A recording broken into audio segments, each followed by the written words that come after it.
Hi అండి. ఇదైతే నిన్న సాయంత్రం లాగండి. అయితే మా పిల్లలు స్వీట్ ఏదన్నా చేసి పెట్టు మమ్మీ అన్నారు. అందుకని చెప్పి నిన్న సాయంత్రం నేను ఇట్లా బ్రెడ్ ఉంటే ఇంట్లో బ్రెడ్తో చేశానండి. Bread sweet. అయితే ఇది డిజర్ట్లా అనమాట. అన్నం తిన్న తర్వాత తింటే చాలా బాగుంటుంది. దానికోసం అయితే నేను అలా ముందుగా ప్రిపేర్ చేసుకున్నాను. బ్రెడ్, కస్టర్డ్ పౌడరు, పాలు ఇంకండి. ముందుగా అయితే నేను ఒక 6 పీసుల్ని ఇలా బ్రెడ్ తీసుకున్నాను. తీసుకుని ఇలా 4 ముక్కలుగా కట్ చేసుకుంటున్నాను. ముందుగానే పాలు కూడా కాచి పక్కన పెట్టుకున్నాను. ఎందుకంటే రాగానే కాచేసాను అనమాట పాలు. అయినా సరే మళ్ళీ కొంచెం వేడి చేసుకుంటున్నాను పొయ్యి మీద. కాసినేమో కస్టర్డ్ పౌడర్ కలుపుకోవడానికి ఒక గిన్నెలోకి తీసుకుంటున్నాను. నేనైతే మంచి గేదె పాలు తీసుకున్నానండి. ఫ్రెష్గా అప్పటికప్పుడు వచ్చిన పాలు అనమాట. ముందుగానే నెయ్యి కూడా కాచుకున్నానండి. ఇంట్లోనే చేసుకుంటాం మేము నెయ్యిని. అయితే అది కూడా అప్పుడే కాసాను ఫ్రెష్గాను. తీసి వెన్నపూస ఫ్రిడ్జ్లో పెట్టి ఉంచాను. దాన్ని కూడా అప్పుడే ఫ్రెష్గా కాసి వాడుతున్నాను అనమాట ఇప్పుడు ఈ స్వీట్లోకి. ముందు కొద్దిగా 2 స్పూన్లు నెయ్యి వేసుకున్నాను. తర్వాత ఒక 2 స్పూన్లు నూనె కూడా యాడ్ చేసుకుంటున్నాను దానిలోకి. ఎందుకంటే మనం ముక్కలు ఫ్రై చేసుకునేటప్పుడు మంచిగా రావడానికి 2 వేసుకుంటే మంచి టేస్ట్ వచ్చింది అనమాట. దానికోసం ఇది 2 వేసుకున్నాను. ఇంక ఇప్పుడైతే నేను బ్రెడ్ ముక్కలు వేసుకుంటున్నాను దాంట్లో. ఇలా వేసుకుని గోల్డెన్ కలర్లో వచ్చేటట్లు మంచిగా ఫ్రై చేసుకుంటే బాగుంటుంది. దానికోసం నేను ఇలా బ్రెడ్ పీసెస్ అన్నిటినీ వేసుకుంటున్నాను.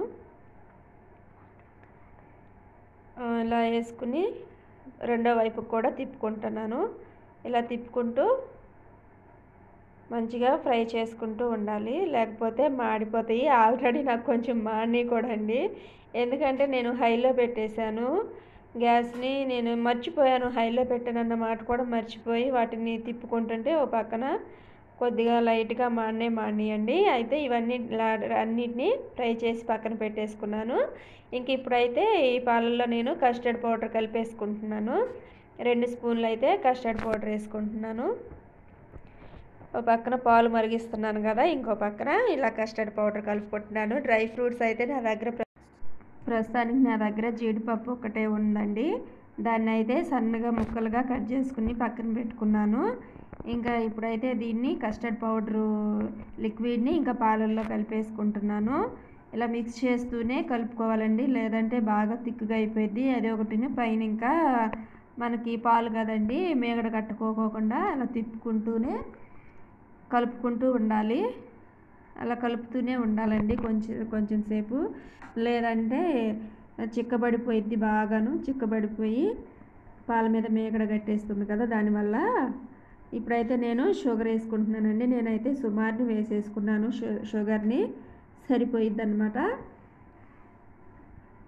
తర్వాత ఇంకా షుగర్ వేసుకున్నాక ఇలా ఒక బౌల్ తీసుకుని ఆ బౌల్లో ఇలా పీసెస్ అన్నిటిని పెట్టుకుని మంచిగాను లేయర్లుగా ఇంకా కస్టర్డ్ లిక్విడ్ని ఇక దీంట్లో వేసుకోవటమేనండి. అదిగో చూసారు కదా, నాకైతే లైట్గా కొద్దిగా మానియండి, ఒక 3 పీసులు అంతేను. తర్వాత ఇవన్నీ బాగానే వచ్చినాయి. అయినా సరే స్వీట్ అయితే చాలా చాలా బాగా వచ్చింది. ఇదిగో ఇలాగూ ఫస్ట్ అవి పెట్టుకున్నాను కదండి పీసులు, దానిపైన కస్టర్డ్ లిక్విడ్ పోసాను. తర్వాత ఒక లేయర్గా ఇలా జీడిపప్పు వేసుకున్నాను. మళ్ళీ పెట్టుకుంటున్నాను, మళ్ళీ వేసుకుంటున్నాను. ఇలా వేసేసాను అనమాట. మొత్తము వేసిన తర్వాత మా పిల్లలకైతే ఈ స్వీట్ చాలా నచ్చిందండి. చాలా చాలా బాగుంది మమ్మీ అన్నారు కూడాను. మీరు కూడా ఒకసారి ట్రై చేసి నేను చేసిన స్వీట్ ఎలా ఉందో కామెంట్ బాక్స్లో కామెంట్ చేయండి. చాలా అంటే చాలా బాగుంది నిజంగాను. నేను ఇంతవరకు ఎప్పుడు ట్రై చేయలేదు, ఇదే ఫస్ట్ టైం ట్రై చేశాను. ఫస్ట్ టైం అయినా సరే చాలా బాగా వచ్చింది. ఇంకా మిగిలిన జీడిపప్పును కూడా దాని మీద వేసేసుకుంటున్నాను. ఇంకా అన్ని డ్రై ఫ్రూట్స్ ఉంటే ఇంకా చాలా బాగుండేది, కానీ ప్రస్తుతానికి నా దగ్గర అది ఒకటే ఉంది కాబట్టి జీడిపప్పు అదే వేసాను. మిగిలిన జీడిపప్పును కూడా నేను అలా వేసేసుకున్నాను. ఇలా అంతా మంచిగా రెడీ చేసేసానండి, టేస్టీగాను. అయితే చూసారు కదా, అంతా రెడీ అయిపోయింది. నేను బౌల్లోకి తీసేసుకున్నాను. ఇప్పుడైతే టేస్ట్ చేసి చెప్తాను. ఒక బౌల్లోకి ఒక పీస్ తీసుకున్నాను. నిజంగా అంటే చాలా బాగుంది టేస్ట్ అయితే. మా పిల్లలు చాలా ఇష్టంగా తిన్నారు. ఈరోజు కూడా ఈవినింగ్ నిన్న వచ్చి తిన్నారు. మా వీడియో కానీ మీకు నచ్చితే లైక్ చేసి, షేర్ చేసి, కామెంట్ చేసి, సబ్స్క్రైబ్ చేయండి. బాయ్.